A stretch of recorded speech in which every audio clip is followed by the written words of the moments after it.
किताबें पढ़ने की जो एक ट्रेडिशन था और लोग लाइब्रेरीज जाते थे, किताबें पढ़ते थे, वो चीज़ आहिस्ता आहिस्ता करके ख़त्म हो रही है, and that's very sad. Technology again has taken over and people are more like switched to apps and soft copies. Still मैं अपनी बात बताऊं कि मुझे जब कोई स्क्रिप्ट मिलता है तो मुझसे जब तक वो पेपर पे नहीं होता तो मुझसे पढ़ा नहीं जाता. मैं रिक्वेस्ट करता हूँ कि please get me a hard copy because I can not go through PDF format और सॉफ्ट कॉपी जो फ़ोन पे आता है या लैपटॉप पे आता है. सो how important is for you this book reading is and the culture of libraries and this tradition of book reading? जी बिल्कुल इमरान, मैं ये कहना चाहूँगा कि जो भी मुझे स्क्रीन पे मिलता है मैं उसकी हार्ड कॉपी ही लेता हूँ, क्योंकि मैं हार्ड कॉपी को पढ़ के ही अपने हिसाब से उसे समझ पाता हूँ और मैं इस हार्ड कॉपी को यूँ अपने हाथ में पकड़ के उसे फोल्ड करके उसे याद करता हूँ. अच्छा लगता है मुझे, मेरा मतलब उसकी एक अलग ही फीलिंग होती है. आपको काफ़ी मदद मिलती है स्क्रिप्ट पढ़ने में उससे.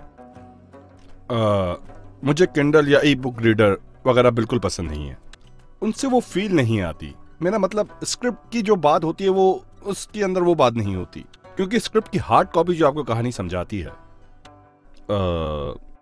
बुक रीडर वगैरह में नहीं समझ सकते उसको, इसलिए मुझे बिल्कुल नहीं पसंद.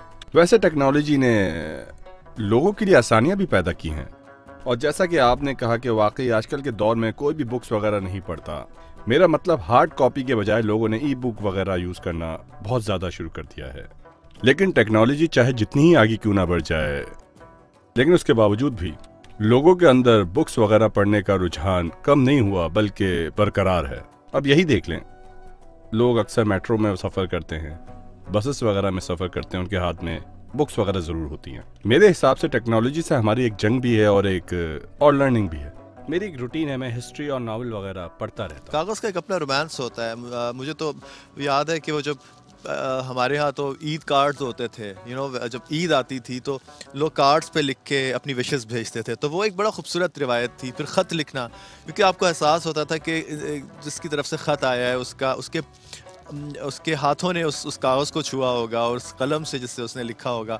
फिर उसका इंतज़ार, वो इटसेल्फ एक बड़ा खूबसूरत एक प्रोसेस होता था कि किसी के ख़त का इंतज़ार करना और फिर अपनी बात भेजना और इस बात का इंतज़ार करना कि उसको जब वो ख़त मिलेगा तो उसको वो कैसा लगेगा. तो वो इसका एक बड़ा खूबसूरत रोमांस था, जो कि अब वक्त ने उसको बहुत ही ज़्यादा स्पीड अप करके उसका वो एक रोमांस खो दिया है. पता नहीं, शायद मैं ज़्यादा ओल्ड स्कूल हूँ या शायद जमाल भी मेरी तरह ही सोचते हैं, बट आई फील नहीं इमरान, बिल्कुल ठीक कहा है आपने. मैं तो अक्सर अपनी बीवी को भी खत लिखता रहता हूँ. हम पुराने. इसके अलावा मैं अपनी वालिदा को भी खत लिखता हूँ. टर्की में बहुत खूबसूरत लाइब्रेरीज़ हैं और दुनिया की बेहतरीन किताबें हैं इधर. बल्कि मैंने तो एक ये रिवायत भी सुनी थी, अब पता नहीं वल्लाह आलम वो कितनी सही है कितनी गलत है, आप मुझे बताइए, कि यहाँ जो बिल्लियाँ जो हमें बड़ी खूबसूरत नज़र आती हैं, उसकी एक वजह यह भी थी कि यहाँ उन बिल्लियों को इसलिए छोड़ा गया कि ऐसे जानवर थे जो किताबों पे हमला करते थे और किताबें ना खाएं, तो उसको ख़ास तौर पे बिल्लियाँ उनके लिए छोड़ी गई थी. और अब देखें तुर्की में आपको दुनिया की खूबसूरत तरीन बिल्लियाँ नज़र आएंगी. ये क्या इसमें सच्चाई है? अगर आप है मुझे जी हाँ बिल्कुल, जी हाँ आप बिल्कुल ठीक कह रहे हैं. मेरे घर में भी 3 बिल्लियाँ हैं और उन 3 बिल्लियों में से एक बिल्ली स्ट्रीट कैट है. यानी यहाँ तो स्ट्रीट कैट्स भी इतनी प्यारी होती हैं कि वो आप जी हाँ बहुत प्यारी और पालतू भी होती हैं. अच्छा, एक्टिंग में आपको आए हुए तकरीबन 15 साल आपने मुझे बताया. कितना 15 साल का अरसा हो गया जब से आप एक्टिंग कर रहे हैं? एज एन टीवी एक्टर मैं तकरीबन 15 साल से काम कर रहा हूँ. मतलब टीवी की एक्टिंग में. लेकिन अगर आप मेरे कैरियर को ऑल ओवर देखें तो मेरे ख्याल से तकरीबन 25 साल हो गए हैं मुझे. ज़िंदगी को कितना तब्दील कर देता है स्टारडम या किसी का फेमस होना? आपकी क्या क्या चीज़ें इफेक्ट होती हैं? सबसे पहले तो प्राइवेसी ऑफ कोर्स, कि आपकी अपनी ज़िंदगी अपनी नहीं रहती और लोग आपको जब पहचानते हैं किसी सड़कों पे तो आप उस तरह आज़ादी से अपनी ज़िंदगी नहीं गुजार सकते.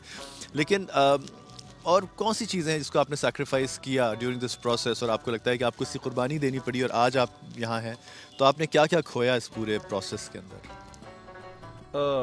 मैंने अपने इस कैरियर में, अपनी इस एक्टिंग लाइफ में बहुत सारी चीज़ें अर्न की हैं, क्योंकि मैं बड़े शौक से और बड़ी ही मेहनत से अपना काम करता हूँ. क्योंकि हमेशा से मुझे काम करने का बहुत शौक था. एक्टिंग से मेरी ज़िंदगी में काफ़ी अच्छी चीज़ें आई हैं. मेरा ये मानना है कि एक इंसान को अपनी ज़िंदगी गुजारने के लिए कोई एक ऐसा काम चूज़ करना पड़ता है जिसे वो अपने दिलो जान से करे, उसमें साबित कदम रहे, कभी अपने काम से हिम्मत ना हारे बल्कि उसे और भी ज़्यादा मेहनत से और अच्छा करने की कोशिश करे, और फिर देखें आपका काम आपको उस ऊंचाई पर ले जाता है जिसके बारे में आपने सोचा भी ना हो। और मेरे साथ भी कुछ ऐसा ही हुआ है। एक्टिंग मेरा शौक था जिसे मैंने अपना प्रोफेशन बनाया, और अल्लाह का शुक्र है कि उसने मुझे मकाम दिया। मैंने अगर कोई चीज़ खोई है तो वो आप कह सकते हैं कि प्राइवेसी खोई है, क्योंकि मैं अब बिल्कुल भी रश वाली जगहों पर नहीं जा सकता, लोग पहचानते हैं, प्राइवेसी खो गई है मेरी। पाकिस्तान के बारे में क्या ख्याल है आपका, और क्या क्या जानते हैं पाकिस्तान के बारे में, और पाकिस्तान आने का दिल चाहता है? पाकिस्तान बहुत ही वसी कल्चर का मालिक है, बहुत ही खूबसूरत है। पाकिस्तान की नेचुरल ब्यूटी, माउंटेन साइड, बहुत ही खूबसूरत और हसीन नज़ारे हैं वहाँ के, और मुझे वहाँ के खाने पसंद हैं, काफ़ी अच्छे लगते हैं। As an person, not as an actor, as an person मुझे पाकिस्तान के बारे में जानने में बहुत इंटरेस्ट है। ये समझ लें कि ये शौक़ है मेरा, अच्छा, कि मैं पाकिस्तान के कल्चर के बारे में जानूं, पाकिस्तान की हिस्ट्री के बारे में जानूं, मुझे बहुत अच्छा लगता है। और इसके अलावा नॉर्थ, और जैसा कि मैंने आपको बताया था कि मुझे स्पोर्ट्स बहुत पसंद है। पाकिस्तान में जो पोलो स्पोर्ट्स है, जो घोड़ों पे बैठकर खेला जाता है, स्पेशली माउंटेन्स एरियाज में, वो खेल मुझे बहुत ही ज़्यादा पसंद है। Highest polo ground in the world, like हमारे पास वो वाला पोलो ग्राउंड है जो दुनिया में सबसे ज़्यादा मीन सी लेवल से ऊपर है। टर्की में पोलो नहीं खेला जाता, और मुझे समझ नहीं आता कि क्यों, जबकि हमें खेलना चाहिए। But you should come to Pakistan and play polo. Yeah, Imran, I love to do that. If you have like interest in horses and all. Do you? Yeah, I love horses. I spend too much time with them. अच्छा जी। So खैर घोड़े मुझे भी इतने पसंद है, और इतना वफादार एक जानवर होता है। और हमारी तो हम अपनी जब देखते हैं इस्लामिक हिस्ट्री, तो हॉर्सेस का एक बड़ा खूबसूरत एक रिवायत रही है कि उन्होंने किस तरह अपने अपने मालिकों से वफ़ा की। जब वाक़या करबला देखते हैं तो वहाँ भी हमें दुलदुल की मिसाल मिलती है। तो बड़ा खूबसूरत एक ट्रेडिशन है, घोड़ा एक बड़ा प्यारा जानवर है। अच्छा, बिल्कुल ठीक कहा आपने इमरान, घोड़ा बहुत ही ज़बरदस्त जानवर है। और जब आप घोड़सवारी करते हैं तो उसकी एक ऐसी फील आती है कि मैं उसे अल्फाज में बयान नहीं कर सकता, क्योंकि एक घोड़े के साथ सिर्फ आप ही नहीं बल्कि आपकी रूह भी कनेक्ट होती है। घोड़े के बारे में बस मैं इतना ही कहूँगा कि एक बहुत ही वफादार और बहुत ही अच्छा जानवर है, बहुत ज़्यादा। जानवर इंसानों से बड़ी जितने सेंसिटिव मैंने जानवरों को देखा, बाज़ वक़्त ने इंसानों को नहीं देखा कि वो किस तरह मोहब्बत को महसूस करते हैं, किस तरह अफेक्शन को महसूस करते हैं, वो वाइब्स महसूस करते हैं जो आप उनको देते हैं। If you dislike any animal, वो it shows on your, if it's showing on your face, even if वो आपकी शक्ल पे भी नहीं आएगा तो वो उसको महसूस हो जाएगा और वो आपसे दूर भागेगा। तो ये जानवरों की ये जो वेव लेंथ होती है, that is very very strong. तो इसलिए जानवरों के साथ आप बहुत प्यार से, एक वो कहते हैं ना कि कोई शेर आप पे हमला करने वाला हो सब कुछ, तो अगर आप उसको प्यार से देखें क्या, तो उसका हमला करने तक का वो जो है वो रुक जाता है। तो एग्रेसिव जानवर तभी होता है जब आप उसके लिए एग्रेसिव होते हैं, अदरवाइज मेरा ख्याल है कि इंसान से ख़तरनाक जानवर तो कोई भी नहीं है। मुझे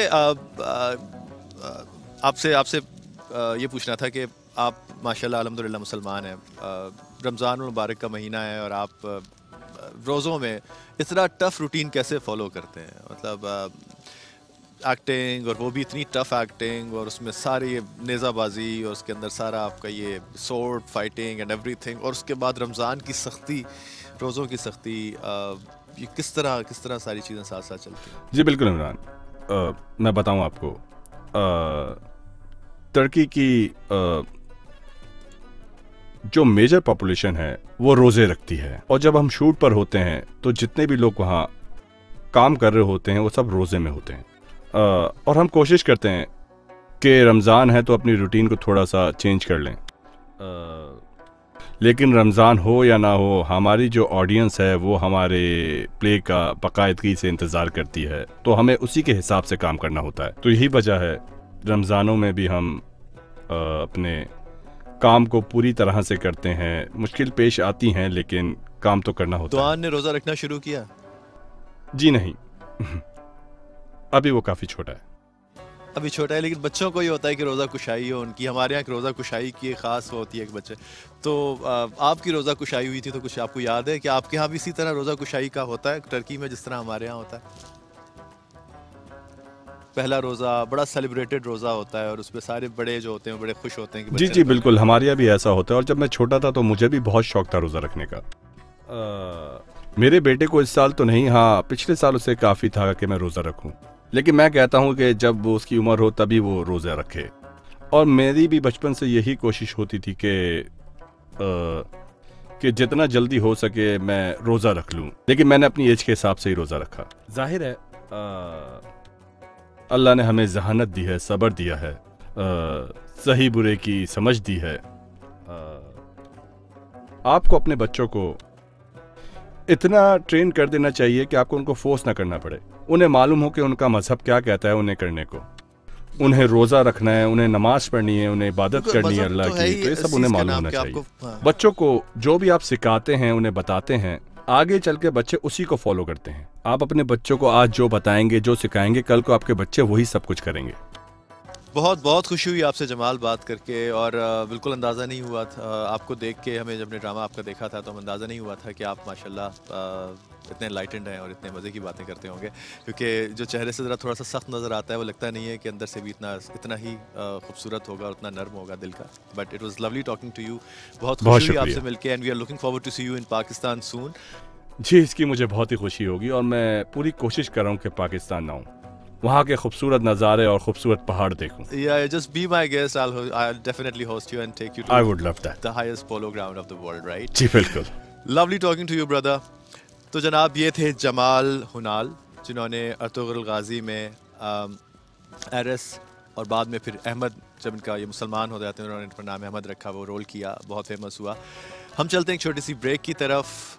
दूसरी तरफ ब्रेक के बाद पाकिस्तान में रीमा जी हमारा इंतज़ार कर रही हैं, and we are definitely very excited to see how is she doing, और किस तरह वो ये रमज़ान मुबारक की ट्रांसमिशन होस्ट कर रही हैं।